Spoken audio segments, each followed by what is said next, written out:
সুপ্রিয় দর্শক, ঢাকা টাইমসের নিয়মিত টক শো মিঠে করায় আমন্ত্রণ জানাচ্ছি। আমি মনির হোসেন লিটন। আপনারা জানেন, আমরা এই অনুষ্ঠানে দেশের রাজনীতি, সমাজনীতি, অর্থনীতি সহ চলমান ঘটনাবলী নিয়ে আলোচনা করি এবং আমাদের এই আলোচনায় যুক্ত থাকেন দেশের বিশিষ্ট রাজনীতিবিদ, অর্থনীতিবিদ সহ সমাজের বিভিন্ন শ্রেণী পেশার মানুষ। আপনারা জানেন, এখন চলছে বসন্তকাল, আর বসন্তকালের প্রায় মোটামুটি শুরুই বলা যায়, এবং এটি মার্চ মাস, আমাদের স্বাধীনতার মাস।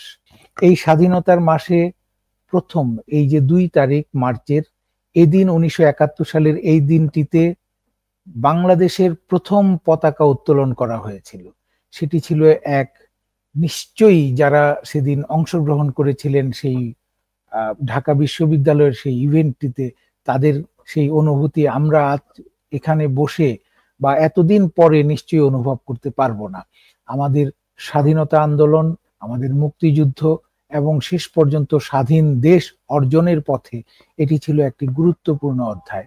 সেদিন ঢাকা বিশ্ববিদ্যালয় চত্বরে হাজারো ছাত্রের, হাজারো কি, অনেকেই বলেন যে লাখো ছাত্রের সমাবেশে স্বাধীন বাংলাদেশের পতাকা, যেটি তখনও স্বাধীনতা ঘোষণা করা হয়নি ওই অর্থে, কিন্তু সেই স্বাধীন বাংলাদেশের পতাকা উত্তোলন করেছিলেন তখনকার ডাকসুর ভিপি আসম আব্দুর রব। এই বিষয়টি নিয়ে আমরা আলোচনা করব। সেদিন যে আমাদের দেশের মানুষ, ছাত্র জনতা নতুন রাষ্ট্র গঠনের স্বপ্ন দেখেছিল, সেই স্বপ্ন তারা বাস্তবায়ন করেছে 9 মাসের যুদ্ধে। ঠিক একইভাবে দীর্ঘদিন পর এই মার্চে, ঠিক মার্চের প্রাক্কালেই এখনকার তরুণরা নতুন করে রাষ্ট্র ব্যবস্থা করার কথা বলছে। আমরা এসব বিষয় নিয়ে আলোচনা করব। আর আমাদের এই আলোচনায় অংশ নিতে আমাদের সাথে যোগ দিচ্ছেন দুজন বিশিষ্ট অতিথি। একজন বিএনপির ফরিদপুর বিভাগীয় সহ সাংগঠনিক সম্পাদক খন্দকার মাসুকুর রহমান, আপনাকে স্বাগত জানাচ্ছি মিঠে করায়। এবং আরেকজন রাজিকুজ্জামান রতন, সহকারী সাধারণ সম্পাদক বাসদ, আপনাকেও স্বাগত ঢাকা টাইমসের মিঠে করায়। আমি শুরুতেই যেটি বলছিলাম যে 1971 সালের এই দিনে আমাদের দেশের মানুষ নতুন স্বপ্ন দেখেছিল যে বাংলাদেশ স্বাধীন করবে, সেই দেশের পতাকাটি কেমন হবে তখনই তারা তৈরি করেছিল এবং সেই পতাকাটি উত্তোলনও করা হয়েছিল। যদি আমি প্রথমেই খন্দকার মাসুকুর রহমান, আপনার কাছ থেকে সেই দিনের আপনাদের অনুভূতি, নিশ্চয়ই আপনি তখন একজন পূর্ণবয়স্ক যুবক, তখন নিশ্চয়ই আপনি দেখেছেন বা শুনেছেন, তখনকার আপনাদের অনুভূতিটি কি ছিল এবং সেই স্বপ্ন আপনারা শেষ পর্যন্ত কতটুকু কিভাবে পূরণ করেছিলেন, সেটি আপনার মুখে একটু শুনতে চাই। ধন্যবাদ আপনাকে, সম্মানিত আলোচক। আসলে আমি তখন অত বুঝবান নই। আমি যতটুকু বুঝি তখন আমি বলবো, আজকের এই মার্চ মাসের শুরুতেই যারা এদেশের স্বাধিকার আন্দোলনের জন্য আত্মাহুতি দিয়েছে, 69 গণ অভ্যুত্থান, পরবর্তীতে 71 মুক্তিযুদ্ধ, তাদের সকল শহীদদের প্রতি আমি আমার পক্ষ থেকে শ্রদ্ধা জানাই। সত্যিকার অর্থে আপনি বলেছেন সঠিক কথা। সেদিন ঢাকা বিশ্ববিদ্যালয়ের চত্বরে বটতলায় স্বাধীনতার পতাকা উত্তোলন করেছিলেন আসম আব্দুর রবের নেতৃত্বে, এবং সেদিনই শুরু হয়েছিল স্বাধীনতাকামী মানুষের মধ্যে অনুপ্রেরণা, আত্মত্যাগে মহিয়ান হয়েছিলেন। পরবর্তীতে পাকিস্তানি হানাদার বাহিনী যত রাতের অন্ধকারে দেশে সাধারণ মানুষের উপর ঝাঁপিয়ে পড়েছিলেন, দেশের অনেক রাজনীতিবিদ যখন দিক বিদিক দিশেহারা, তখন একজন সামরিক officer, petty officer major Ziaur Rahman স্বাধীনতা কালুঘাট থেকে স্বাধীনতার ঘোষণা করে এদেশের মানুষকে মুক্তিযুদ্ধে ঝাঁপিয়ে পড়ার অনুপ্রেরণা দিয়েছিলেন। আমি তারই ধারাবাহিকতায় আমি বলতে চাই, সে জায়গায় একটু পরে যাই। স্বাধীনতার পর এদেশের মানুষ যে আকাঙ্ক্ষা, সাম্য, বৈষম্যহীন সমাজ ব্যবস্থা, অর্থনৈতিক মুক্তি, গণতন্ত্র জন্য মুক্তিযুদ্ধে ঝাঁপিয়ে পড়েছিলেন। পরবর্তী সরকার এদেশের মানুষের আকাঙ্ক্ষার প্রতিফলন ঘটাতে পারে নাই। বারবার হোঁচট খেয়েছে গণতন্ত্র। এদেশের মানুষের সেই অর্থে অর্থনৈতিক মুক্তি আসে নাই। এদেশের মুক্তিযুদ্ধে যাদের অবদান সবচেয়ে বেশি, আমি মনে করব খেটে খাওয়া মানুষ, দিন মজুর, রিকশাওয়ালা, নায়ের মাঝি, ভ্যানওয়ালা, শ্রমিক, তাদের যে কাঙ্ক্ষিত লক্ষ্যকে সামনে রেখে তারা বুক পেতে দিয়েছিলেন, মুক্তিযুদ্ধ করেছিলেন, সত্যিকার অর্থে তারা আজও আমরা সেই স্বাধীনতা অর্জন করতে পারিনি। যে গণতন্ত্রের জন্য মুক্তিযুদ্ধ হয়েছিল, পাকিস্তান ভাগ হয়েছে, সেই গণতন্ত্র আজও হুমকির মুখে। বারবার সেই গণতন্ত্রের গলা টিপে ধরেছে। আপনি বলেছেন তারই ধারাবাহিকতা নতুন দল। এ বিষয়ে আমি আপনাকে সুস্পষ্ট ভাবে বলতে চাই। আমি নতুন দলের প্রসঙ্গটি একটু পরে আসছি। আমরা যেটি বলছি যে ওই সময় যে মানুষ যে স্বপ্ন নিয়ে মুক্তিযুদ্ধে গিয়েছিল, দেশ স্বাধীন করেছিল প্রাণ বিলিয়ে দিয়ে, সেই স্বপ্ন কি কি ছিল আদর্শগত দিক থেকে, এবং সেটি যে আপনি নিজেই বলছিলেন যে পূরণ হয়নি, এই না পূরণ হওয়ার কারণ কি? শুধুই কি নেতৃত্বের ব্যর্থতা ছিল, নাকি এর সাথে অন্য কিছু জড়িত ছিল, যে আমাদের সমাজটি, আমাদের রাষ্ট্রটি যেমন হওয়ার দরকার ছিল, যেমন শাসন কাঠামো হওয়ার দরকার ছিল, তেমন হয়নি বলে তখন এই স্বপ্ন পূরণ হয়নি? এই স্বপ্ন পূরণ না হওয়ার কারণটি কি ছিল বলে আপনি মনে করেন? সঠিক, আপনি আপনি আপনি একটা সঠিক কথা বলেছেন। দেখেন, মুক্তিযুদ্ধে মূলত গণতন্ত্রের জন্যই এই যুদ্ধটা হয়েছে। এর মধ্যে আছে সাম্য, অর্থনীতি মুক্ত, সুশাসন, আমার ভোটের অধিকার, ভাটের অধিকার, বৈষম্যহীন সমাজ ব্যবস্থা, সুশাসন। কোনটি বাস্তবায়ন পরবর্তী সরকার করতে পারেনি। এটার জন্য রাজনীতিবিদরাই দায়ী, নেতৃত্বই দায়ী। সেটা আজও হয়েছে তা বলবো না। এই পর্যন্ত স্বাধীনতার এই 53-54 বছরের মধ্যে যারাই আমরা ক্ষমতায় ছিলাম, কম বেশি সবাই ব্যর্থ। দেশটাকে যে অর্থে মুক্তিযুদ্ধ হয়েছিল সেখানে আমরা নিয়ে যেতে পারি নাই। রাজনীতিবিদরাই ব্যর্থ মূলত। আমি কোন অর্থাৎ দল রাষ্ট্র কাঠামো, যে আমাদের যে রাষ্ট্র ব্যবস্থা, সরকার ব্যবস্থা, আজও সেটির চাইতেও রাজনৈতিক নেতৃত্বের ব্যর্থতাটাই কি আপনি বেশি দেখছিলেন? আজও আমি আমি আমি আমি আমি আপনার বেশি কাছে, জি, আমি আপনাকে আরো অনেক সময় দেব। একটু ভিন্ন, একটু রতন ভাইয়ের কাছ থেকে জেনে আসি যে রতন ভাই, 1971 সালে মানুষ যে স্বপ্ন নিয়ে মুক্তিযুদ্ধে ঝাঁপিয়ে পড়েছিল, দেশ স্বাধীন করেছিল, সেই স্বপ্নগুলি আদর্শের দিক থেকে সেই স্বপ্ন কি ছিল? মাসুক ভাই বললেন যে বৈষম্যহীন সমাজ, অর্থনৈতিক মুক্তি ইত্যাদি। তো আসলেই কি শুধু রাজনৈতিক নেতৃত্বের ব্যর্থতার কারণে সেই স্বপ্ন অর্জন করা যায়নি স্বাধীনতা অর্জন করার পরেও, নাকি আমাদের যে সমাজ ব্যবস্থা, আমাদের যে সরকার ব্যবস্থাটি প্রতিষ্ঠা করা হয়েছিল সেখানে কোনো গলদ ছিল? আপনার কি মনে হয়? ধন্যবাদ। এই আত্ম উপলব্ধি আমাদের বারবার ঘটাতে হয় এবং আত্মসমালোচনাটাও আমাদের বারবার করতে হয়। কারণ আমরা একটা স্বপ্ন দেখেছে এই জাতি। এই স্বপ্ন দেখার শুরু কিন্তু শুধু ৭১ সাল নয়। স্বপ্ন দেখতে শুরু করেছিলাম আমরা তারও আগে থেকে। যেদিন আমরা বলি যে পলাশীতে আমাদের ব্রিটিশরা সিরাজউদ্দৌলাকে পরাজিত করল এবং সেই পরাজিত করার ক্ষেত্রে যতটা না সামরিক শক্তি ছিল তার চেয়ে বেশি ছিল কিন্তু সেই সময়ের শঠতা বা ষড়যন্ত্র বা আমাদের মধ্যে বিভক্তি অথবা সেক্ষেত্রে যদি বলি বিশ্বাসঘাতকতা। ফলে আমাদের পরাজয়ের একটা বড় কারণ ছিল শুধু শক্তির অভাব নয়, আমাদের মধ্যে আভ্যন্তরীণ বিশ্বাসঘাতকতা। তারপর থেকে ১৯০ বছর এই ভূখণ্ডের মানুষ লড়াই করেছে ব্রিটিশের বিরুদ্ধে একটু স্বাধীনতার জন্য। মাথা উঁচু করে বাঁচবার জন্য, মর্যাদা নিয়ে বাঁচবার জন্য। একটা ছোট্ট উদাহরণ যদি দেই, ব্রিটিশরা যখন এলো তখন ঢাকা শহরের জনসংখ্যা ছিল ২ লক্ষেরও বেশি এবং ঢাকা তখন বিক্রমপুর সহ এই অঞ্চলটা ছিল মসলিনের জন্য বিখ্যাত। ব্রিটিশদের আমলের শেষের দিকে ঢাকা শহর প্রায় জনশূন্য হয়ে যাওয়ার উপক্রম হয়ে গেল এবং আমাদের সেই মসলিনের তাঁতিরা কেউ জীবনের ভয়ে এলাকা ছেড়ে চলে গেল, কেউ তাঁত কাজ করা ভুলে গেল। তার মানে ব্রিটিশরা শুধু শাসন করেছে না, তারা তাদের সম্পদকে, আমাদের দেশের সম্পদকে লুট করেছে তাই শুধু নয়, তাদের দেশের বাজারে পরিণত করবার জন্য আমাদের শিল্পের ভিত্তিটাকেও তারা নষ্ট করে দিয়েছিল। ফলে তার বিরুদ্ধে যে লড়াই, এই লড়াইয়ের মধ্যে দিয়ে ব্রিটিশ বিরোধী লড়াইয়ের একটা পর্যায়ে কিন্তু আমাদের ৪৭-এ ভারত বিভক্ত হলো, ভারত এবং পাকিস্তান দুটো দেশে। তখন এই প্রশ্নটা তো এসেছিল যে ব্রিটিশের কাছ থেকে স্বাধীনতা পেয়ে আবার কি আমরা অন্য কোনোভাবে পরাধীন হয়ে গেলাম? ধর্মের ভিত্তিতে পাকিস্তান করা হলো, বলা হলো। কিন্তু দেখা গেল যে ধর্ম মানুষের বিশ্বাস। ধর্মবিশ্বাসী মানুষ গোটা পৃথিবীতেই ছড়িয়ে আছে। কিন্তু শুধু একটা ধর্মের ভিত্তিতে একটা দেশ হয় না। তা যদি হতো তাহলে সব মুসলমান মিলে তো একটা দেশ হতো। সৌদি আরব, কুয়েত, কাতার, বাহরাইন যা আছে সব মিলে আপনার ইরান পর্যন্ত।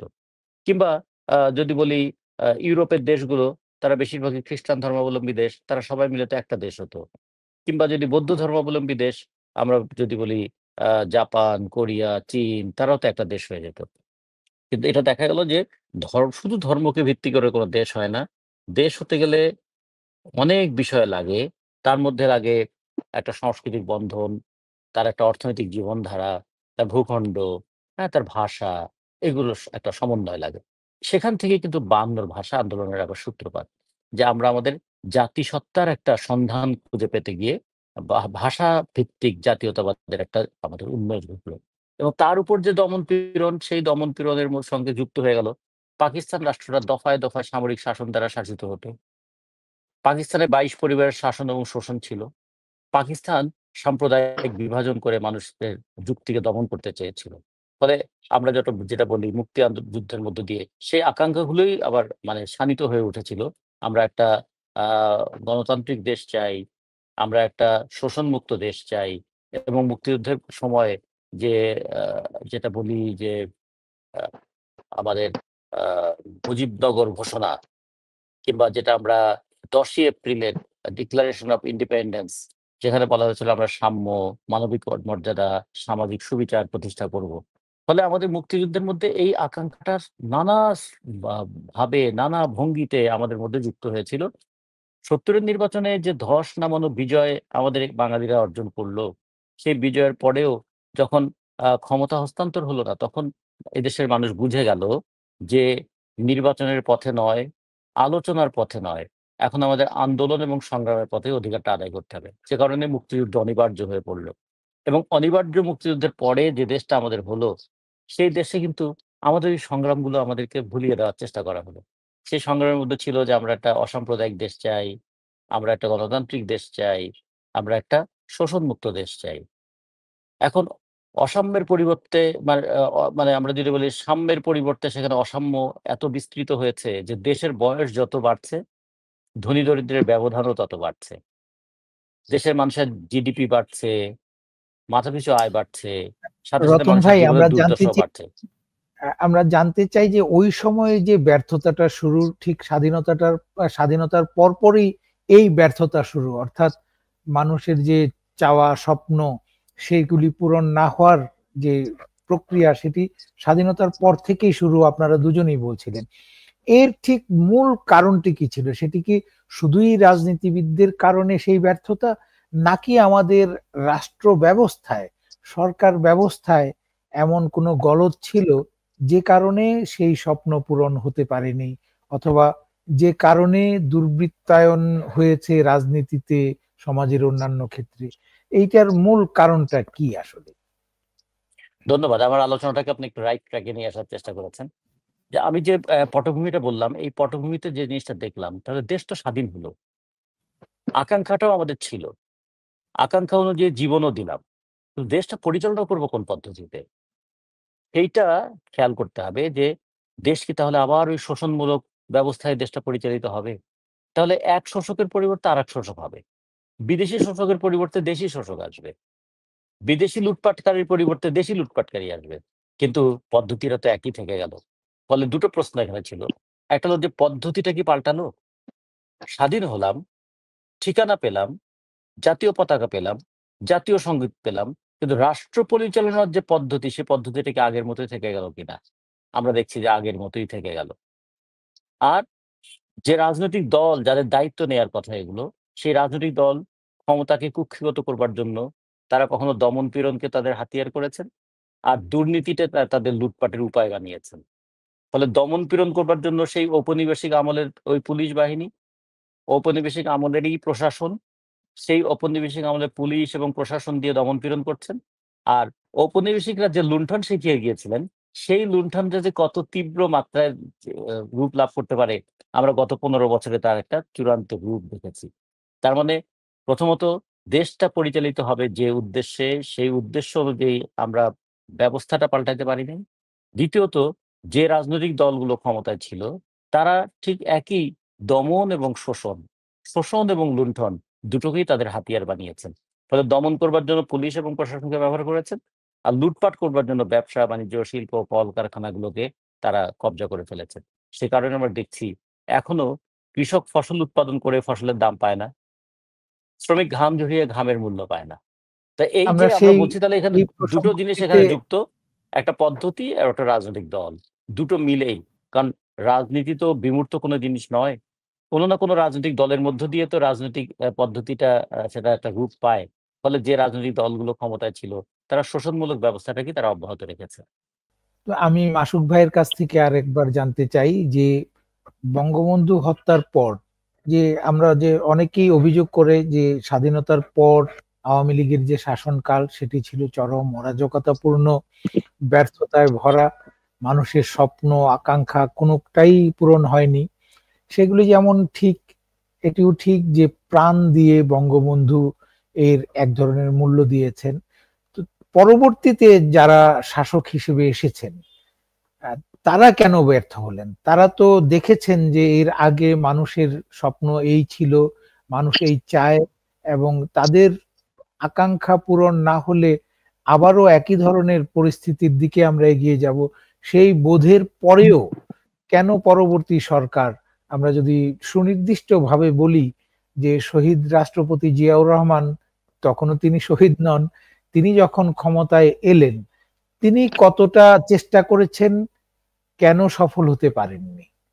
আপনার কাছ থেকে এই কথা। আপনি যেটা বলেছেন, আমি স্বাধীনতার পর যে কথাটি নির্দ্বিধায় বলতে হয়, শেখ মুজিবের নেতৃত্বে আওয়ামী লীগই ক্ষমতায় ছিলেন। হ্যাঁ, তাদের উপরে প্রথম বর্তায় দেশটাকে একটা জায়গায় নিয়ে আসার জন্য যুদ্ধ বিধ্বস্ত দেশে কি ঘটেছে সেই ব্যাখ্যা আমি যাব না। তার জন্য কি পরিণাম এদেশের মানুষ স্বাধীনতার জন্য সংগ্রাম করেছে, গণতন্ত্রের জন্য সংগ্রাম করেছে, যে নেতার নেতৃত্বে মুক্তিযোদ্ধা সংগঠিত হয়েছে এবং যিনি তার রাজনৈতিক জীবনে তার আকাশচুম্বী জনপ্রিয়তায় শেখ মুজিবুর রহমান রাষ্ট্রীয় ক্ষমতায় বসেছিলেন। তার পরিতে আমি মনে করি বাংলাদেশের রাজনৈতিক ইতিহাসে কয়েকটি কলঙ্ক অধ্যায় দেশে, সেটা 15ই আগস্ট 1975, 30শে মে জিয়াউর রহমান 1981 সন বিডিআর হত্যা এদেশের রাজনীতির ইতিহাসে কলঙ্কে তিলক এঁকে দিয়েছে। আমি সেই ব্যাখ্যা আজকে এই 25-এর একটা ফ্যাসিস্ট বিজয়ের পর সেই ব্যাখ্যার ওদিকে যেতে চাই না। আমি শুধু এটুকুই বলতে চাই, আমরা রাজনীতিবিদ সবাই, আমি কোন নির্দিষ্ট দলের কথা বলি নেই। আমি এই তো সেদিন সিঙ্গাপুর ঘুরে আসলাম। সিঙ্গাপুর এখন কোথায়? আমি বললাম ওখানে পুলিশ গল্প করে কেন? বলে যদি আপনি রাস্তায় একটু থু ফেলেন কিংবা একটা সিগারেটি ফেলেন, বাংলাদেশের টাকায় 30,000 টাকা জরিমানা হবে। সেই দেশ আমাদের থেকে পিছিয়ে ছিল, আমরা সেখানে সেই ধারে কাছে নাই। আমরা কেন পারলাম না? আমি বলবো নির্দ্বিধায় এর জন্য এদের রাজনীতিবিদরাই ব্যর্থ, আমরাই ব্যর্থ। তারপরও আমি আশাবাদী মানুষ। আমি একদিন আজকে আমরা চেষ্টা করে যাব, আগামী দিনের চেষ্টা করবো আমাদের পরের প্রজন্ম এই দেশটাকে একটি জায়গায়, সেই যে আকাঙ্ক্ষা নিয়ে দেশের মানুষ আত্মহত্যা দিয়েছে 71, 69 গণঅভ্যুত্থান, 71 মুক্তিযুদ্ধ। আমরা পরবর্তীর কথা আবারও শুনবো, আরো শুনবো, আমাদের কাছে প্রচুর সময় আছে। সেটি হচ্ছে যে আমরা যদি কোনো রোগ নির্ণয় করতে না পারি তাহলে কিন্তু সেই রোগ নিরাময় করাও কঠিন হয়ে যায়। আমরা বারবার ব্যর্থতার কথা বলছি যে রাজনীতিবিদরা ব্যর্থ হয়েছিল। এই রাজনীতিবিদদের ব্যর্থতার মূল কারণটা কি আমরা যদি চিহ্নিত করতে না পারি তাহলে আমরা মনে হয় সামনের দিকেও সেই ব্যর্থতার বৃত্তেই আমরা ঘুরতে থাকবো। সুতরাং সেই কারণটা কি? আপনি যেটা বলেছেন আমি ওখানে আলোচনা যেতে চাইনি। আপনি বলেন স্বাধীন 70 নির্বাচনে সংখ্যাগরিষ্ঠতা আসন পেয়েছেন আওয়ামী লীগ। সঙ্গত কারণেই অবিভূত পাকিস্তানের রাষ্ট্রীয় ক্ষমতার দায়িত্ব বর্তায় আওয়ামী লীগের প্রতি। সেদিন পাকিস্তান সরকার সেই গণতন্ত্রের উপরে শ্রদ্ধাবোধ না রেখে জোর করে সামরিক শাসন দিয়ে দমন করতে চেয়েছে বিধায় যুদ্ধ হয়েছে, পাকিস্তান ভাগ হয়েছে নির্দ্বিধায়, এর মধ্যে খাপ নাই। স্বাধীনতা 70-এর নির্বাচনে যারা নির্বাচিত হয়েছে সেই পার্লামেন্টের নেতৃত্বেই সংসদ বসেছে, সেই 70-এর নির্বাচনে যারা বিজয়ী লাভ করেছে তারাই শেখ মুজিবুর নেতৃত্বে প্রধানমন্ত্রী হয়েছেন, উনি ক্ষমতায় বসেছেন। তারপর 73-এ তখন সংসদের বয়স ছিল 3 বছর। দেখেন 73-এর নির্বাচনে স্বাধীন বাংলাদেশের প্রথম নির্বাচন 1973 সন, সেই নির্বাচনে যদি নিশ্চিদ্র নিরাপত্তার মধ্যে নির্বাচন হতো, আওয়ামী লীগ নিরঙ্কুশ ক্ষমতা যেত, এটাকে এখানে কোনো এর বাইরে কোনো কথা নেই। তারপরও সেই নির্বাচনে ব্যালট বাক্স হেলিকপ্টারে এসে ঢাকায় নিয়ে আসা হয়েছে। নির্বাচন হওয়ার শেষ হওয়ার আগে ফলাফল ঘোষণা হয়েছে। এই যে গণতন্ত্র, যে গণতন্ত্রের জন্য শেখ মুজিব 16 বছর জেল খেটেছে, যে গণতন্ত্রের জন্য উনি জেল জুলুম অত্যাচার নির্যাতন সহ্য করেছেন, বুলেটের মুখোমুখি দাঁড়িয়ে করেছেন, 7.5 কোটি মানুষকে ঐক্যবদ্ধ করেছিলেন, সেই তার হাত দিয়ে সেই গণতন্ত্র বাকশাল একদলীয় শাসন ব্যবস্থা ফ্যাসিস্ট রচনা করতে গিয়ে বাকশাল কায়েম করে তার বিয়োগান্ত পরিণতির জন্য তিনি সেদিন সিঁড়ি রচনা করেছিলেন। এই তো শুরু। যে গণতন্ত্রের জন্য দেশ স্বাধীন হয়েছে, যে গণতন্ত্রের জন্য মানুষ, যে রিক্সাওয়ালারা বুকে বুক পেতে দিয়েছে, আত্মহুতি হতে দিয়েছে, কি জন্য? গণতন্ত্রের জন্য। সেই গণতন্ত্রকে গলা টিপে হত্যা করা হলো। নির্বাচনে ভোটের ব্যবস্থাতে 73 সালে কলঙ্কিত করা হলো। মেজর জলিলকে নির্বাচিত জলিলের ঘোষণা করা, জলিলকে পরাজিত করা হলো। মোস্তাক আহমেদের হেলিকপ্টারে ঢাকায় নিয়ে এসে ব্যালট বাক্স, এটা তো দরকার ছিল না ভাই, কেন? সেদিনই তো রচনা হলো, সেদিনই তো এদেশে ভোটের ব্যবস্থা ধ্বংস করা হলো। এই তো শুরু হলো। এদিন বিচার, আচার, আইন, আদালত, এক স্লোগান, এক না দেখ দে বঙ্গবন্ধু বাংলাদেশ। শেখ ফজলুল হক মুজিব বলেছিলেন, আইনের শাসন চাই না, বঙ্গবন্ধুর শাসন চাই। হয়েছে, শুরু হলো। দেশটা কোথায় গেল? এই জন্য মানুষ যুদ্ধ করেছে। হ্যাঁ, পরবর্তীতে মোস্তাক ক্ষমতায়, জিয়াউর রহমান ক্ষমতায়, চেষ্টা করেছে বহুদলীয় গণতন্ত্র, কিন্তু যে অর্থে মুক্তিযুদ্ধ হয়েছিল, সেই সাম্য, সেই গুড গভর্নেন্স, আমরা আমরা আমরা সাংবিধানিক কতগুলো পোস্ট আমরা সেগুলাকে প্রাতিষ্ঠানিক রূপ দিতে পারি নাই, সেগুলাকে আমরা বিতর্কিত করেছি। এদেশে সেটা এখনো প্রতিষ্ঠিত নাই। ইলেকশন কমিশন, বিচার, আপনি দেখেন এই যে বিচারক নিয়োগ, ইলেকশন কমিশন নিয়োগ, পিএসসি নিয়োগ কই হয়েছে? এখনো আমি সেই আলোচনা পড়েছি, এটা হয় নাই। যার ফলে দেশ ততই বছর রয়েছে, পিছিয়ে রয়েছে। আমরা, হ্যাঁ, সেই উত্তরণের পথ এখনো খোলা আছে, এবং আমি মনে করি এই দেশটাকে একটা জায়গায় নিয়ে আসার জন্য রাজনীতিবিদরাই পারে, এবং রাজনীতিবিদদেরই করতে হবে। সেরকম নেতৃত্ব, সেরকম রাজনীতিবিদ দরকার, এবং জনগণও সেরকম দরকার। আপনার বিগত আপনি দেখেন তো, এই 15.5 বছর দেশে ঠিক সেই একই কায়দায় বাকশাল একদলীয় শাসন ব্যবস্থা কায়েম করতে গিয়েছিল। কি হয়েছে দেশে? নির্বাচন ব্যবস্থা ভেঙে গিয়েছে, ভোটের অধিকার প্রতিষ্ঠা হয়নি। ভোটের অধিকার, যে দেশে গণতন্ত্র, যে দেশের মানুষ গণতন্ত্রের জন্য নিরস্ত্র মানুষ এটা সশস্ত্র বাহিনীর বিরুদ্ধে যুদ্ধ করে দেশ শাসন করতে পারে, সে দেশের মানুষকে কাজে লাগিয়ে কেন আমরা সিঙ্গাপুর, মালয়েশিয়ার মতো হতে পারলাম না? কাছাকাছি তো যেতে পারলাম, কাছাকাছি যেতে পারলাম না। আমরা আমরা সেই তথ্যই বছর রইলাম। আমি একটা দ্বিধায় বলবো, এর জন্য নেতৃত্ব দায়ী, রাজনীতিবিদ দায়ী। আপনি আপনার মতো করে বলছিলেন। রতন ভাই, আপনার কাছ থেকে একই প্রশ্নের জবাব চাই যে আমাদের মৌলিক রোগটা কি, যে কারণে আমরা বারবার একই বৃত্তে ঘুরপাক খাচ্ছি? সেই বঙ্গবন্ধুর শাসনামল, পরবর্তীতে জিয়াউর রহমানের শাসনামল, পরবর্তীতে এরশাদের শাসনামল, পরবর্তীতে আবার বিএনপির শাসনামল, আওয়ামী লীগের শাসনামল, এমনকি মাঝখানে আমরা আবার একটি 2 বছরের সেনা সমর্থিত তত্ত্বাবধায়ক সরকারের শাসনামলও দেখেছি, কিন্তু সব ক্ষেত্রেই একই রকমের ছিল সবকিছু। তার মানে কি আমরা আমাদের যে মূল রোগ সেটি কি ধরতে পারছি না, বা সেই রোগ ধরার জন্য আমাদেরকে কি করতে হবে? রতন ভাইয়ের কাছ থেকে জানতে চাইছিলাম। জি, ধন্যবাদ। আপনি অত্যন্ত মৌলিক কিছু প্রশ্ন করছেন, যে প্রশ্নগুলো অ্যান্সার করাটা আ শুধু দরকার নয়, এখান থেকে ভবিষ্যতের জন্য একটা শিক্ষাও নেয়া দরকার।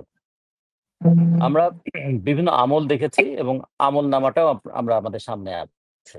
কোন আমলে কি কাজ করেছে সে আমলনামাটা আমরা জানি। আ আমল ভিন্ন, কিন্তু আমলনামার ধরনটা প্রায় অভিন্ন। কারণটা কি? ব্যক্তির বদল হয়েছে, ব্যবস্থাটার বদল হয় নাই। ব্যবস্থাটা কি? ব্যবস্থাটা শোষণমূলক ব্যবস্থা। শোষণের কারণ কি? শোষণের কারণ পুঁজিবাদ। পুঁজিবাদের বৈশিষ্ট্য দুটো। ১ম বৈশিষ্ট্য যে আ কত বেশি মজুরি শোষণ করা যায়। আর দ্বিতীয়ত হচ্ছে যেকোনো জিনিসকে কিভাবে পণ্য বানিয়ে ফেলা যায়। পুঁজিবাদ সমস্ত কিছুকে পণ্য বানায় এবং সমস্ত ক্ষেত্রে শ্রমিকদের শোষণ করে। সেই শ্রমিক কারখানার শ্রমিক হতে পারে, সেই শ্রমিক কলম শ্রমিক হতে পারে, সেই শ্রমিক মেধা শ্রমিক হতে পারে। সে প্লেনের পাইলট হোক আর অফিসের পিয়ন হোক। সে অথবা কারখানার শ্রমিক হোক, অথবা সে একজন উচ্চ শিক্ষায় শিক্ষিত ইঞ্জিনিয়ার হোক। যখনই মজুরির বিনিময়ে শ্রম দেবে, তখন সে শ্রম শোষণ করেই মুনাফা তৈরি হয়। ফলে মজুরি এবং মুনাফার এই যে দ্বন্দ্ব, এই দ্বন্দ্বের মালিকরা মুনাফার দিকে দেখে, মজুরিটাকে তারা কমিয়ে রাখতে চায়। এবং এই ক্ষেত্রে আমরা শ্রমিক শুনলেই হাড়ভাঙ্গা পরিশ্রম করা শ্রমিকের কথা ভাবি। কিন্তু আমাদের অন্য দিক থেকে যদি দেখুন যে কিভাবে এক্সপ্লয়টেশন হয়, সে রেট অফ এক্সপ্লয়টেশন যদি দেখি, তাহলে সাংবাদিকরা কিভাবে এক্সপ্লয়েটেড হয়, ডাক্তার কিভাবে এক্সপ্লয়েটেড হয়। আবার সেই ডাক্তারই যখন আবার ক্লিনিকের মালিক হন, তখন কিভাবে তিনি আরেকজন ডাক্তারকে এক্সপ্লয়েট করেন, কত কম বেতন দিয়ে কাজ করানো যায়। যে সাংবাদিক আজকে এক্সপ্লয়েটেড হচ্ছেন, সেই সাংবাদিকই যদি কোনো একটা পত্রিকার মালিক হয়ে যান, সাথে, সাথে তিনি আবার আরেক সাংবাদিককে তিনি এক্সপ্লয়েট করতে শুরু করেন। তার মানে সিস্টেমটা হচ্ছে এক্সপ্লয়েটেটিভ সিস্টেম, শোষণমূলক ব্যবস্থা। এই শোষণমূলক ব্যবস্থাকে সাধারণভাবে বলা হয় পুঁজিবাদী ব্যবস্থা। পুঁজিবাদী ব্যবস্থায় মানুষের সম্পর্কটা টাকার সম্পর্কে রূপান্তরিত হয়ে যায়। আর যেকোনো কিছুকে পণ্য বানিয়ে ফেলা হয়। সেক্ষেত্রে একটা সংগীতও পণ্য হয়ে যায়, বিক্রি হয়ে যায়। সেক্ষেত্রে চিত্রকর্ম পণ্য হয়ে যায়, বিক্রি হয়ে যায়। আলু পটল যেমন বিক্রি হয়, শিক্ষাও তেমনি বিক্রি হয়। টাকা দিয়েই সব পাওয়া যাবে। টাকা ছাড়া কিছু নাই। There is no free lunch.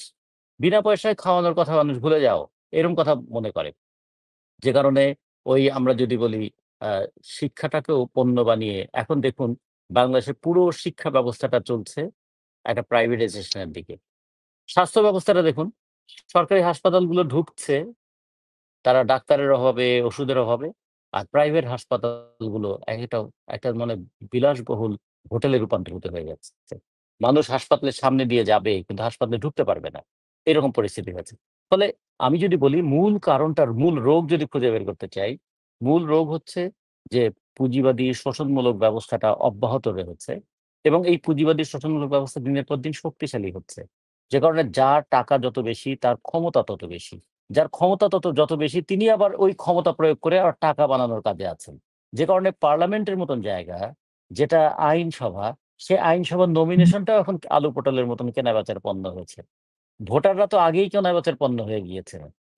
ঠিক তেমনি করে মানুষের মৌলিক যে বৈশিষ্ট্য বলে যাকে একসময় বলতাম যে দয়া, মায়া, ভালোবাসা, কর্তব্যবোধ, দায়িত্ববোধ সবকিছুই এখন একটা বিক্রয়যোগ্য পণ্যে রূপান্তরিত করে ফেলেছে। মানে আমরা যদি বলি যে গত ৫২ বছরে এই প্রক্রিয়াটা অব্যাহতভাবে চলতে এখন একটা কথা এসে দাঁড়িয়েছে যে সবচেয়ে ন্যাক্কারজনক কথাটাই আমরা অবলীলাক্রমে বলে ফেলতে পারি। রাজনীতিতে শেষ কথা বলতে কিছু নাই। ফলে আগের দিন যিনি অ্যা বিরোধী দলে ছিলেন, আজকেই টাকা নিয়ে তিনি আমার দলের মানে নমিনেশন পেয়ে যেতে পারেন অথবা আমার দল মন্ত্রী এমপি হয়ে যেতে পারেন। এই যে মনন জগতেও তার একটা প্রভাব পড়ল। আপনি যেহেতু প্রশ্নটা বেসিক প্রশ্ন করেছেন, আমি রাজনীতির অন্তত ওই জায়গাটায় ঢুকতে চেয়েছি। আমি চাই ওই জায়গায় যে অর্থনীতিকে ভিত্তি ধরে তার উপরে গড়ে ওঠে যে রাজনীতি, সেই রাজনীতিতে আমরা কি দেখছি?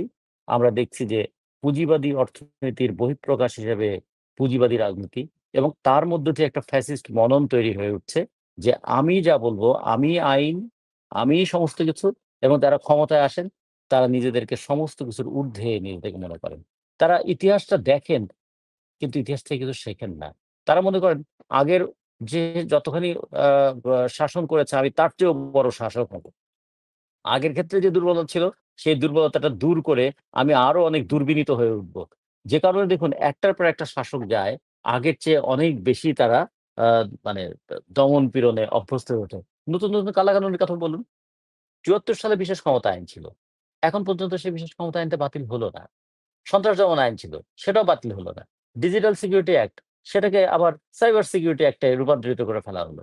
মানে আপনার কথা বলার ক্ষেত্রে বলি, আপনার মত প্রকাশের ক্ষেত্রে বলি, যত ধরনের বিধিনিষেধ সবই আরোপ করতে চায়। যেমন যে কথাটা দেখুন ৫২ সালের ভাষা আন্দোলনের সময় যে গানটা ভাষা আন্দোলনের সবচেয়ে বেশি অনুপ্রেরণা জাগিয়েছিল, সেই গানটা কিন্তু আমরা খুব বেশি গাই না। কিন্তু আমরা বেদনার গানটাই গাই। এটাও খুবই ভালো গান। কিন্তু যে গানটা ছিল না? ওরা আমার মুখের ভাষা কাইড়া নিতে চায়। ওরা কথায়, কথায় শেকল পরায় আমার হাতে পায়। তার মানে মুখের ভাষা কেড়ে নেওয়া আর শেকল পরানো ২ টা হাত ধরাধরি করে চলে। ১ম এ মুখের ভাষা কেড়ে নিতে চায়, পরে আবার শেকল পরাতে চায়। সেই প্রক্রিয়াটা অব্যাহত আছে। যে কারণে স্বাধীনতার পর দেশের বয়স বাড়ছে কিন্তু মানুষের স্বাধীনতার সীমাটা বাড়ছে না। এবং আ শ্রমজীবী মানুষের অধিকারের সীমাটা বাড়ছে না। এবং অনেক ক্ষেত্রে একটা মধ্যবিত্ত শ্রেণী আমাদের তৈরি হয়েছে এবং সেই মধ্যবিত্ত শ্রেণীটাও দেখুন একটা হাহাকার করার শ্রেণীতে রূপান্তরিত হয়েছে। তারা তাদের হ্যাঁ, আর্থিক সঙ্গতি আছে, কিন্তু জীবনের নিশ্চয়তা নাই। আগে ধরুন একটা কারখানা শ্রমিকও তার চাকরি জীবন শেষে তিনি ভাবতে পারতেন যে আফটার রিটায়ারমেন্ট অবসরকালীন সময়ে তিনি গ্রামে ফিরে যাবেন। গ্রামে ছোট একটা বাড়ি করে তিনি থাকবেন। এখন যারা শহরে থাকছেন, একটু ভালো বেতনের চাকরি করেন, তারাও কি এটা ভাবতে পারেন যে তার সন্তানটাকে একটা ভালো শিক্ষা প্রতিষ্ঠানে পড়াতে পারবেন। তিনি শেষ জীবনে, অবসর জীবন একটু শান্তিতে কাটাতে পারবেন। সেই জায়গাটা নাই। ফলে অর্থনৈতিক বৈষম্য এবং অর্থনৈতিক ভারসাম্য দুটোই যে বিলুপ্ত হলো, এর বড় কারণ হচ্ছে একটা শোষণমূলক ব্যবস্থা তৈরি হয়েছে, একটা অনিয়ন্ত্রিত প্রতিযোগিতা তৈরি হয়েছে। তার সঙ্গে যে জিনিসটা তৈরি হয়েছে, পণ্যায়িত মানসিকতা। পণ্য আমাদের একটা obsession বলে যে একটা রোগ যে আমার যদি এই জিনিসটা আমার লাগবেই, আমি জীবনের স্বাভাবিকতাগুলো আমরা হারিয়ে ফেলছি এবং সে কারণে রাজনীতিতেও সৌজন্যগুলো হারিয়ে যাচ্ছে। ফলে আপনি যে বেসিক কথা বললেন, সেই বেসিকটাকে যদি আমি ব্যাখ্যা করে বলি যে শোষণমূলক ব্যবস্থাটাকে অব্যাহত রাখার কারণেই সরকার যাচ্ছে, সরকার আসছে, অর্থাৎ কিন্তু ব্যবস্থাটা আর মূল বদল হচ্ছে রোগ না। মূল রোগটা হচ্ছে শোষণমূলক সমাজ ব্যবস্থা আপনি যেটি বলছিলেন। এর বাইরে আরেকটি জিনিস আমরা দেখেছি আমাদের দেশের রাজনীতিতে। হয়তো তারা উভয় পক্ষই শোষণমূলক ব্যবস্থাই কায়েম রেখেছে অথবা রাখবে অথবা রাখতে চায়। সেটি হচ্ছে যে আমরা কথায়, কথায় শুনি যে মুক্তিযুদ্ধের পক্ষের শক্তি এবং মুক্তিযুদ্ধের বিরোধী শক্তি। এই স্বাধীনতার পর মুক্তিযুদ্ধের বিরোধী শক্তি এই কথাটি আমাদেরকে কেন শুনতে হয়? বা কিভাবে এই মুক্তিযুদ্ধের বিরোধী শক্তি যারা আমাদের স্বাধীনতারও বিরোধী, মুক্তিযুদ্ধের বিরোধিতার মাধ্যমেই স্বাধীনতার বিরোধিতা করেছে, তারাই বা কিভাবে আমাদের দেশের রাজনীতিতে একটি বড় প্রতিপক্ষ হয়ে ওঠে মুক্তিযুদ্ধের পক্ষের মানুষের? এটি প্রথমে আমি মাসুক ভাইয়ের কাছ থেকে জানতে চাই, পরে রতন ভাইয়ের কাছ থেকে একই প্রশ্নের জবাব চাইছি। আপনার যারা ব্যবসায়ী তারা পণ্য বিক্রি করে, আপনি দেখবেন একসময় ৫৭০ সাবান এদেশের বাংলার ঘরে ঘরে ছিল, তিব্বত সুনো ঘরে ঘরে ছিল। এক কথা বলে হালাল সাবান ১০০% হালাল, ওই ওরা সব মাইর খেয়েছে। এই স্বাধীনতার পক্ষের বিপক্ষের শক্তি বলে এই জাতিকে বিভাজন করে যারা ফায়দা লুটতে চেয়েছে ওটা পাবলিক অ্যাকসেপ্ট করে না, এটা অ্যাকসেপ্ট করে না। এটা হ্যাঁ, এদেশের কত পার্সেন্ট মানুষ রতন ভাই বলেন, বাবা যুদ্ধে অংশগ্রহণ করছে, কয় পার্সেন্ট মানুষ বিপক্ষে ছিল? হ্যাঁ, ওনরা বলতে চায় অন্য অবিভক্ত পাকিস্তান চেয়েছে, জামাত ইসলাম বা ক্ষুদ্র কয়েকজন মানুষ। তারা পার্সেন্টেজ কত কত বলেন কত? এ দেশ শাসন তো করছে স্বাধীনতার পক্ষের লোকই বেশি। হ্যাঁ, কিছু তো আপনারা বলবেন দিস ওয়ে দ্যাট ওয়ে উভয় তলে। আওয়ামী লীগের সাথে গিয়েও এমপি মন্ত্রী হয়েছে, বিএনপির সাথে গিয়েও এমপি মন্ত্রী। এর জন্য রাজনীতিবিদরা দায়ী। আমরা ৯ বছর জীবন যৌবন ব্যয় করে, শিক্ষা জীবনের মূল্যবান সময় ব্যয় করে রাজপথের আপনার তত্ত্ব রাজপথে পিচ ঢালা রাজপথে আমরা দিনের পর দিন মিছিল করেছি। সেই এরশাদকে বিএনপিও নিয়েছে, আওয়ামী লীগও নিয়েছে তাদের স্বার্থের জন্য। ঠিক এই স্বাধীনতার পক্ষের বিপক্ষের এই কথা বলে কেউ না কেউ একটা ফায়দা লুটতে চায়। এখন এই 25-এ এসে জনগণ এই 72 বছর স্লোগানে বা এই কথায় নিজেদেরকে গা ঢালায় দেয়। আমি এই বিষয়ে এর প্রতি বেশি বলার আমার আর কিছু জানা নাই। রতন ভাই, আপনার কাছ থেকে একটু শুনতে চাই একই প্রশ্নের উত্তর। স্বাধীনতার পক্ষটা কি আর স্বাধীনতার বিপক্ষটাই বা কি? স্বাধীনতার পক্ষ ছিল এটাই যে যারা শোষণের বিরোধিতা করবে। এখন যারা স্বাধীনতার পরে এসে ক্ষমতায় থেকে শোষণমূলক ব্যবস্থা তৈরি করলেন, তারাই তো মূলত স্বাধীনতার বিপক্ষের লোক। কিন্তু ওরা রাজনৈতিক বিরোধিতাকে স্বাধীনতার বিরোধিতা বলে আখ্যায়িত করার চেষ্টা করেছিলেন। তাতে করে মানুষ একটা সময় বীতশ্রদ্ধ হয়ে গিয়েছিল। এই লুটপাট করার স্বাধীনতা কি আমরা চেয়েছিলাম? এই দমন করার স্বাধীনতা, এটা কি আমরা চেয়েছিলাম? আমরা কি দেশের সম্পদ বাইরে পাচার করার স্বাধীনতা চেয়েছিলাম? আমরা কি মানুষের গণতান্ত্রিক অধিকারকে হরণ করার স্বাধীনতা চেয়েছিলাম? আমরা কি ভোট দেবার অধিকার সেটা কেড়ে নেওয়ার স্বাধীনতা চেয়েছিলাম? এগুলোর বিরুদ্ধে কথা বললেই তাকে সাথে সাথে যে স্বাধীনতার বিরোধী বলে ট্যাগ দেওয়া হতো। তাতে করে কিন্তু ওরা ক্ষমতায় থাকতে গিয়ে আওয়ামী লীগ বিরোধী পক্ষের রাজনৈতিক বক্তব্যের রাজনৈতিক জবাব না দিয়ে স্বাধীনতাকে তাদের ঢাল হিসেবে ব্যবহার করেছিলেন। মুক্তিযুদ্ধকে তাদের ঢাল হিসেবে ব্যবহার করেছেন। যেমন করে ধর্মাশ্রয়ী রাজনৈতিক দলগুলো ধর্মকে তাদের রাজনৈতিক ঢাল হিসেবে ব্যবহার করে, ঠিক তেমনি করে ঢাল হিসেবে ব্যবহার করতে গিয়ে তারা মুক্তিযুদ্ধের চেতনাকেও অসম্মানিত করেছে। লুণ্ঠন করতে গিয়ে দেশের মানুষের কাছেও অশ্রদ্ধেয় হয়ে গিয়েছে। ফলে আমরা মনে করি এমনি করে যে স্বাধীনতার পক্ষ বিপক্ষ এই ট্যাগ দেওয়ার আগে অন্তত ব্যাখ্যা করা দরকার ছিল। স্বাধীনতার পক্ষ বলতে আমরা কি বুঝি?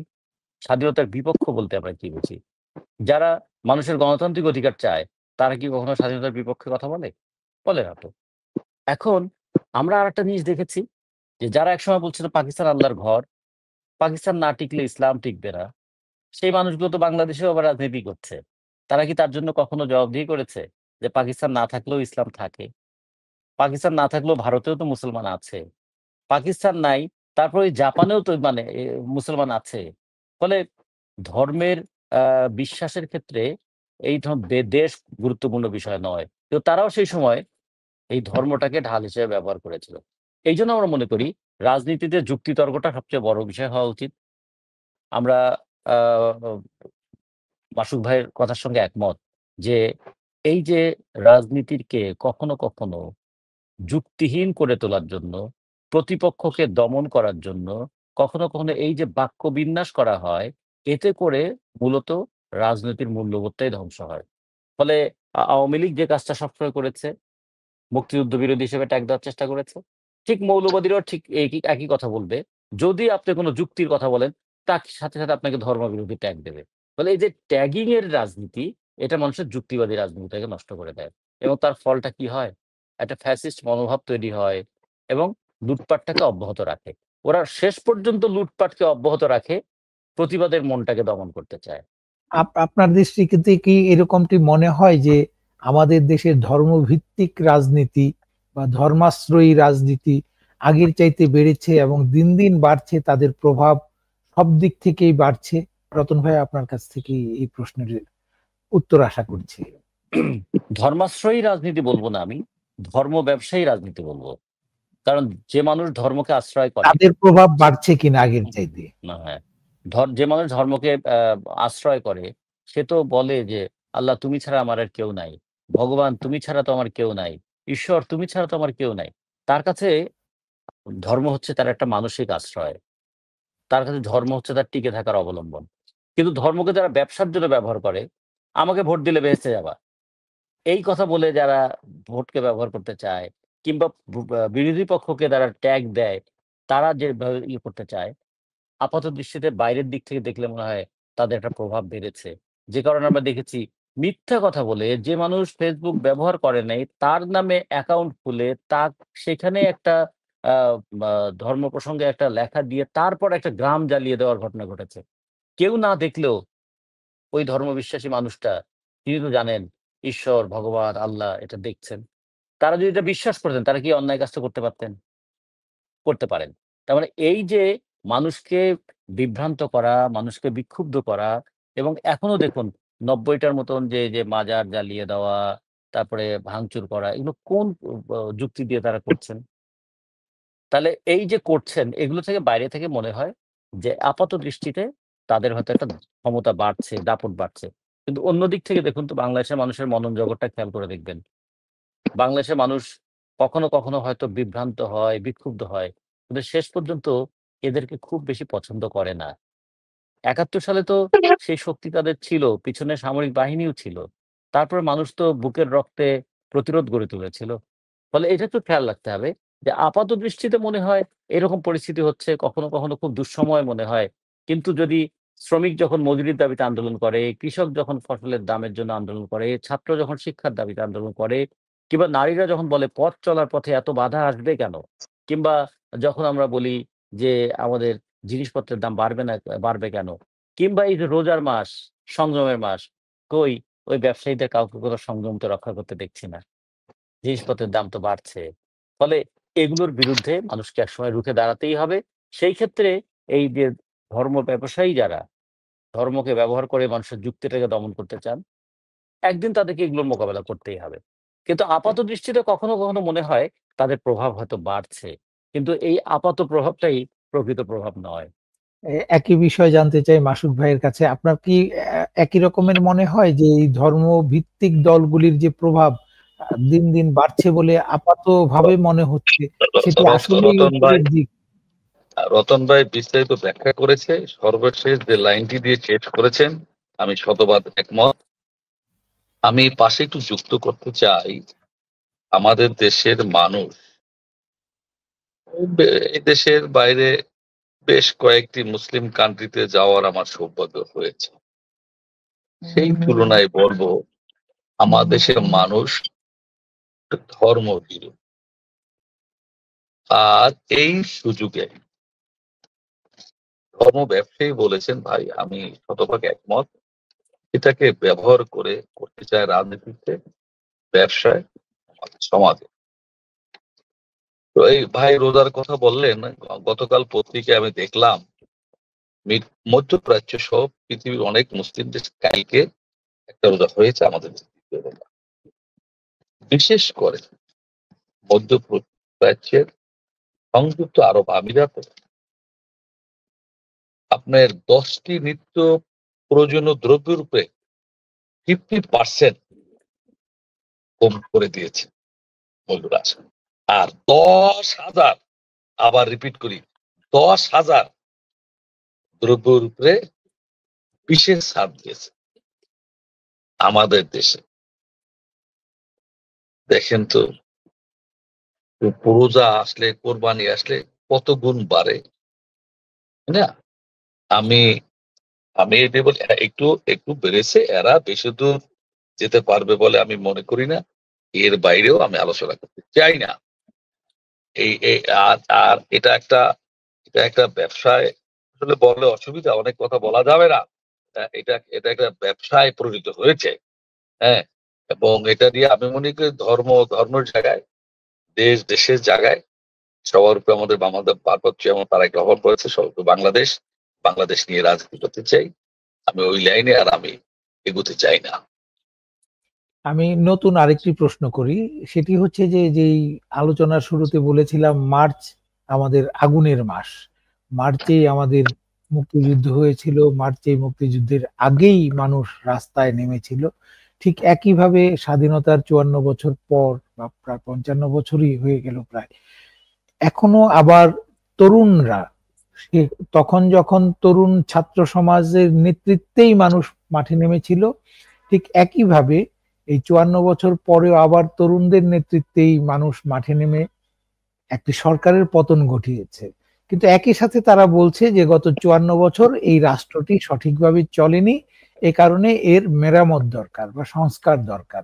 আর সেই সংস্কার করতে গিয়ে তারা পুরো রাষ্ট্র কাঠামোটাকেই এক ধরনের চ্যালেঞ্জ করছে যে এই রাষ্ট্র কাঠামোটাই বদলে ফেলতে হবে।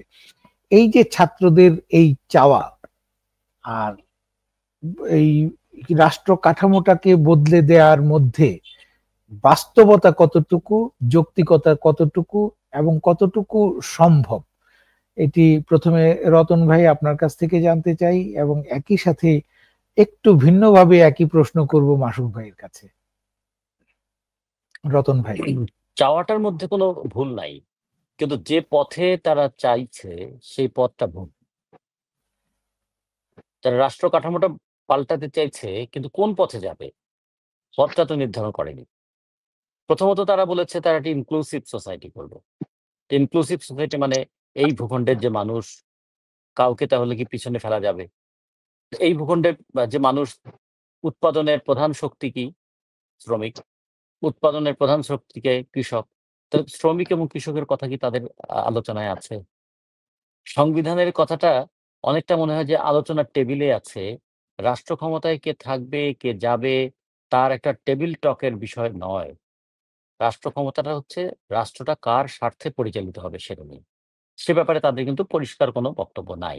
আচ্ছা, ২ নম্বর হচ্ছে তারা যেভাবে আ প্রতিপক্ষকেও ট্যাগ দেওয়ার একটা চেষ্টা করছেন, সেই ট্যাগিং পলিটিক্সটার মধ্যেও ওই একই প্রবণতাটা যুক্ত হয়ে আছে। ৩ নম্বর, আমরা বললাম যে আমরা আইনের শাসন দেশে ছিল না। গণতান্ত্রিক আইনের শাসন ছিল না। গায়ের জোরের শাসন ছিল। সেই গায়ের জোরটা কখনো, কখনো প্রশাসনকে দিয়ে, কখনো পুলিশকে দিয়ে, কখনো দলীয় গুন্ডা বাহিনীকে দিয়ে তারা করেছেন। এখনো কি আমার যা মনে হবে তাই করার, তাই প্রতিষ্ঠিত করার যে চেষ্টাটা তারা করছেন বা কিছু পদক্ষেপ তারা নিয়েছেন, তার মধ্যে কি সেই চিন্তারই প্রতিফলন আমরা দেখছি না?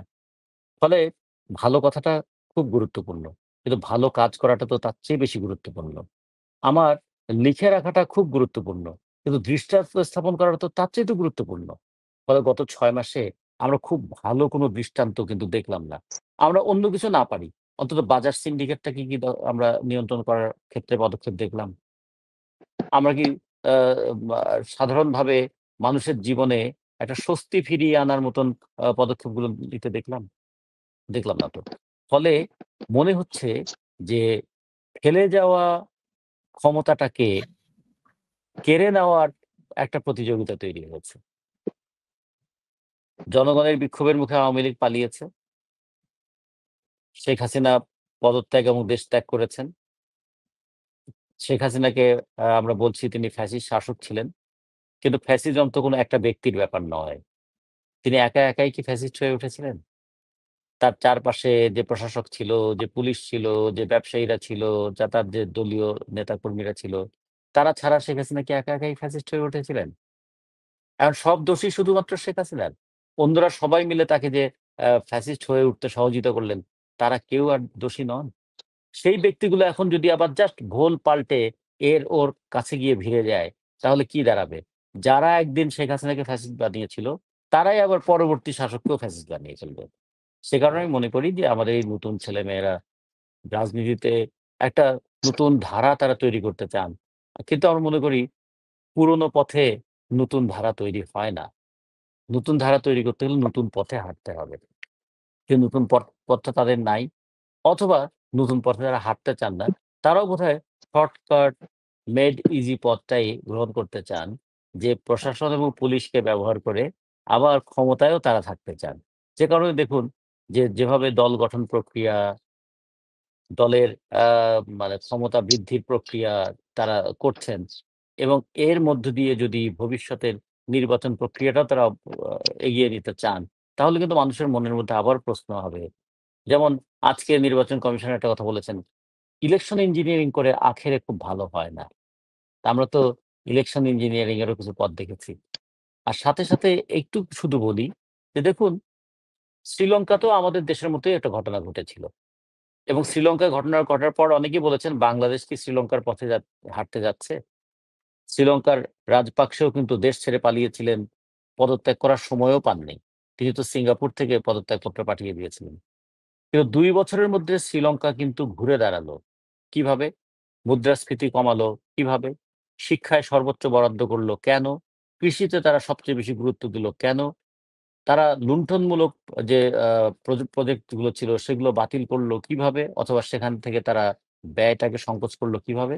এবং এবারের যে তারা বাজেট প্রণয়ন করল সেই বাজেটে আপনারা দেখেছেন তারা বাজেটের মূল সেক্টর কোনটা ঠিক করেছেন।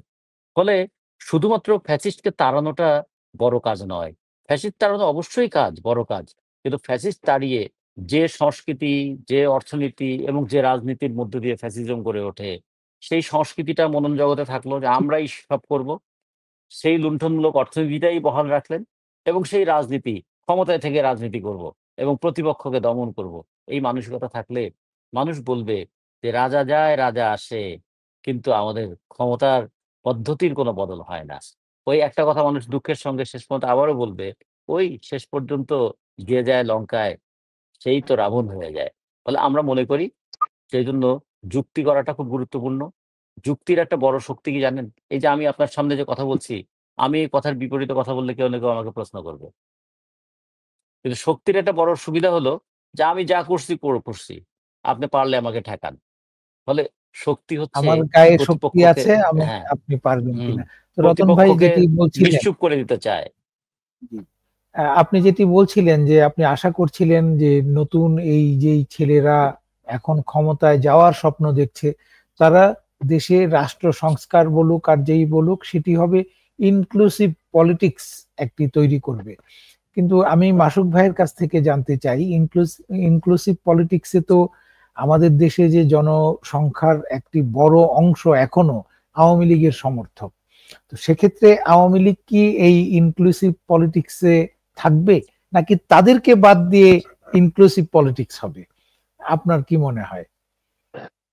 একটা একটা সুন্দর কথা বলছেন। দেখেন, বাস্তবতা এক ভিন্ন জিনিস। এদেশের প্রতিটা, আমি অনেক টক শোতে বলেছি, ফেসিস্ট পতনের 1 মাস পর বাস্তবতা হলে এখনো এদেশের একটি ঘরে একজন আওয়ামী লীগ আছে, একজন বিএনপি আছে। এটা বাস্তবতা, এটা স্বীকার করতেই হবে। ইনক্লুসিভ বলতে সবাইকে বলেছে। আওয়ামী লীগ ইলেকশন করতে পারবে, ও আমি বিএনপি করি এটা আমার অপরাধ না।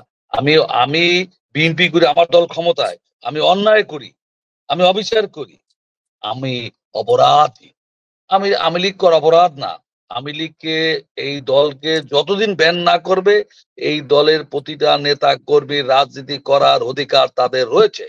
তাদের মধ্যে কিছু অপরাধ করে তাদের বিচার হবে, বিচারের আয়ত্তে আনতে পারেন এবং তারা ইলেকশন করবে। আমি ইনক্লুসিভ ইলেকশন বলতে এদেশের নিবন্ধন তো যতগুলো দল আছেন সবাই ইলেকশনে অংশগ্রহণ করতে পারবে। আর কারা ইলেকশন করতে পারবে না, সেটা তো ইলেকশনে এদেশে একটা আইনই রয়েছে, নির্বাচন কমিশনের কাছে আইনই রয়েছে। এটা লিয়ে কোনো আমার দ্বিধা সংশয় থাকার কথা না। সোজা সাপটা করা। এরশাদে পতন করার পর এরশাদ নিজে জেলখানায় ইলেকশন করে নাই, তার দল নির্বাচন অংশগ্রহণ করে নাই, করেছে। হ্যাঁ, যদি ব্যান করতে পারেন, দলকে ব্যান করেন, তো সেটা ভিন্ন জিনিস। কিন্তু ব্যান সর্বহারা করা ইলেকশন কি করতে উচিত? পারে না। ব্যান করা কি উচিত বলে মনে করেন? সর্বহারারা তো আমি সশস্ত্র সংগঠন, যেটি আমি তারা করছি একসময় তাদেরকে আমি বললাম তারা করতে পারে না। আমি আমি আপনার আমি আমি আওয়ামী লীগের মতো একটা বৃহৎ দলকে ব্যান করা যুক্তিসঙ্গত মনে করি না। এটা আমার পার্সোনাল ওপিনিয়ন। সেটা এবং অন্তত আপনি বেশি। দেখেছেন আমার দলের থেকেও যখন এই কথাটা এসেছিল, আমার দল বলেছে নো। কোন দলকে, জাতীয় পার্টিকে ব্যান করার কথা ছিল, বলছে নো, করে নাই। বিএনপি একটা গণতান্ত্রিক দল, আর একটা গণতান্ত্রিক দলকে তাদের অন্যায় অত্যাচার অবিচার রয়েছে, কেউ ব্যক্তি করেছে, দল তো করে নাই, দলের দোষ। জি, বেশিরভাগ রাজনৈতিক দলের নেতাদেরই একই রকমের মতামত। আপনি যেটি বললেন, আমরা অনুষ্ঠানের প্রায় শেষ প্রান্তে চলে এসেছি। 1 মিনিট করে দুজনের কাছ থেকেই জানতে চাই একটি জিনিস, যে বর্তমানের যে অন্তর্বর্তীকালীন সরকার, তাদের কর্মকাণ্ড নিয়ে রতন ভাই কিছুটা ইঙ্গিত দিয়েছিলেন যে তারা দ্রব্যমূল্য নিয়ন্ত্রণে ব্যর্থতা সহ নানান ক্ষেত্রেই তাদের যে সফলতা বলা যাবে না। তো সেক্ষেত্রে এই সরকারটির অধীনে সামনে যে নির্বাচনটি হবে, সেটি বা কতটা সফল হতে পারে বলে আপনারা মনে করেন? 1 মিনিট করে দুজনেই যদি বলেন। মাসুদ ভাই প্রথমে। আমি আমি আমি আমি বলি, দেখেন, এই ফ্যাসিস্টের বিরুদ্ধে 15.5 বছর সামরিক সামরিক বাহিনীর তত্ত্বাবধানে 2 বছর, 17.5 বছর একদম সম্মুখ সারি যোদ্ধা ছিলাম। যোদ্ধাই না, আমি একটা টক শোতে বলেছি আমার মেয়ে এই 17.5 বছর বড় হলো, পুলিশ বলতে বাবাকে ধরতে আসে, পুলিশ বলতে বাবাকে যেতে আসে। এই কথা শুনে এক পুলিশ অফিসার টক শোতে শোনার পর আমার ফোন করেছে যে আমার কাছে নিয়ে আসবেন, আমার পাশে বসে আপনার মেয়ে খাবে। তো আমি সেই সম্মুখ যোদ্ধা হিসেবে আমি আমি আমি বলতে চাই, এই আন্দোলন সংগ্রামে ফসল সরকার, অন্তর্বর্তী সরকারের প্রধান ইউনূস সাহেব বিশ্ব নন্দিত, বিশ্ব বরেণ্য একজন নেতা। অন্যান্য জনগণের কাছে জনগণ যে প্রত্যাশা করে, আমার তারও কাছে সেই প্রত্যাশাই ছিল। উনি এদেশের মানুষের শতাব্দীর পর শতাব্দীর মণিকোঠায় থাকতে পারতেন বললাম। আমার কাছে সন্দিহান উনি যাদের নিয়ে এই উপদেষ্টা মণ্ডলী গঠন করেছেন। শোনেন, রাজনীতি ভিন্ন জিনিস, অভিজ্ঞতা ভিন্ন জিনিস, একাডেমিক রেজাল্ট ভিন্ন জিনিস। দেশ পরিচালনা করার জন্য অভিজ্ঞতা, রাজনীতির প্রয়োজন রয়েছে এখনো। আপনার পছন্দ হোক বা না হোক, রাজনীতিবিদদের দেশ পরিচালনা করবে, এর বিকল্প এখনো তৈরি হয় নাই। ওনার এই উপদেষ্টা মন্ডলী কারো কোনোদিন কোন দলের কর্মী, একটা সংগঠন কিংবা কোন বড় প্রতিষ্ঠান চালার অভিজ্ঞতা আছে বলে আমার মনে হয় না। দেশ পরিচালনার অভিজ্ঞতা নাই, এবং এই দেশে জাতীয় নির্বাচন অনুষ্ঠান করা আমার মনে হয় ওনাদের জন্য দুরূহ ব্যাপার হয়ে দাঁড়াবে। জি, রতন ভাই, আপনিও কি তাই মনে করেন যে এই সরকারের অধীনে নির্বাচন দুরূহ হয়ে যাবে? বিষয়টা হচ্ছে যে আমরা চেয়েছিলাম একটা সুষ্ঠু, অবাধ, গ্রহণযোগ্য নির্বাচন। 2014 সালের নির্বাচনটা সুষ্ঠু ছিল না। 2018 সালে নির্বাচনটা প্রতারণামূলক ছিল। 2024 সালের নির্বাচনটা এটা ছিল আমি এবং ডামির নির্বাচন। তাহলে আমরা বলেছিলাম এর পরে যে নির্বাচনটা হবে সেটা কি এই ধারাবাহিকতায় চলবে? এই ধারাবাহিকতায় চললে জনগণ সেটা মানবে না, এবং এই ধারাবাহিকতা চললে আওয়ামী লীগকে কোনোদিন ক্ষমতা থেকে যেতে হবে না। ফলে গণঅভ্যুত্থানটা অবশ্যম্ভাবী হয়ে পড়েছিল যে নির্বাচনের পথে আওয়ামী লীগকে আর সরানো যাবে না। আওয়ামী লীগকে সরতে হবে আন্দোলনে এবং অভ্যুত্থানের পথেই। এটা আমাদের যদি ইতিহাসের শিক্ষা হয়, আগামীতে তাহলে আমাদের একটা সুষ্ঠু, অবাধ, গ্রহণযোগ্য নির্বাচন লাগবে। সেই সুষ্ঠু, অবাধ, গ্রহণযোগ্য নির্বাচনের জন্য ৩ টা বিষয় লাগবে। একটা বিষয় হচ্ছে নির্বাচন কমিশনকে যেমন নিরপেক্ষ হতে হবে। দ্বিতীয়, নির্বাচনকালীন সরকার তারও একটা নিরপেক্ষতা থাকতে হবে।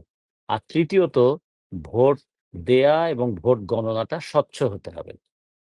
আমি এখন ভোট মাঝখানের দিয়েও অংশটায় আমি মাঝখানের অংশটায় থাকতে চাই যে আহ, দ্বিতীয়ত যেটি বলছিলেন যে সরকারকে নিরপেক্ষ থাকতে হবে। আপনি কি সেই ক্ষেত্রে অন্তর্বর্তী সরকারকে নিরপেক্ষ দেখছেন, নাকি তারা কোনো দলের প্রতি, এই নতুন গঠন হওয়া দলের প্রতি কিছুটা পক্ষপাত দেখাচ্ছে বলে মনে করেন? আপনার কাছে কি মনে হয়? এখন অন্তর্বর্তীকালীন সরকারের অন্তরে কি আছে এটা আমরা দেখতে পাবো না। কিন্তু তার বাইরের কার্যকলাপে যেটা দেখছি সেটা কি? যে আজকে যে নতুন দলটা গঠিত হলো সেই দলের প্রধান ছিলেন অন্তর্বর্তীকালীন সরকারের একজন উপদেষ্টা, এবং তার সহযোদ্ধারা তারা এখনো সরকারে আছেন। এবং অন্তর্বর্তীকালীন সরকারের প্রধান যিনি, তিনি বলেছিলেন যে এরাই হচ্ছে মাস্টার মাইন্ড, এবং এই meticulously designed একটা মুভমেন্ট তার মধ্য দিয়ে আমি এসেছি। এরা আমাকে ক্ষমতায় এনেছে। এটা যেমন একটা দিক। আবার তিনি বলেছেন, আমি তো বলেছি যে তোমাদেরকে ক্ষমতায় আসতে হবে এবং ওদেরকে একটু সুযোগ করে দিতে হবে।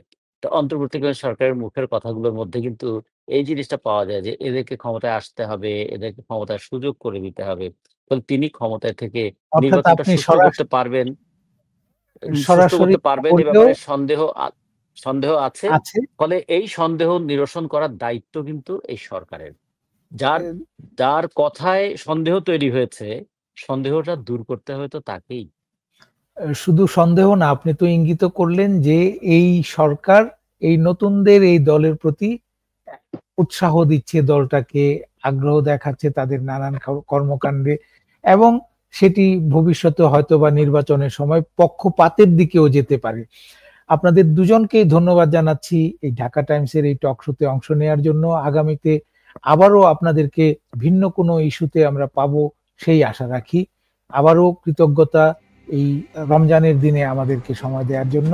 প্রিয় দর্শক, আপনাদের কাছ থেকেও বিদায় নিচ্ছি। আবারও দেখা হবে একই সময়ে ঢাকা টাইমসের মিঠে করায়। সে পর্যন্ত সুস্থ থাকুন, ভালো থাকুন।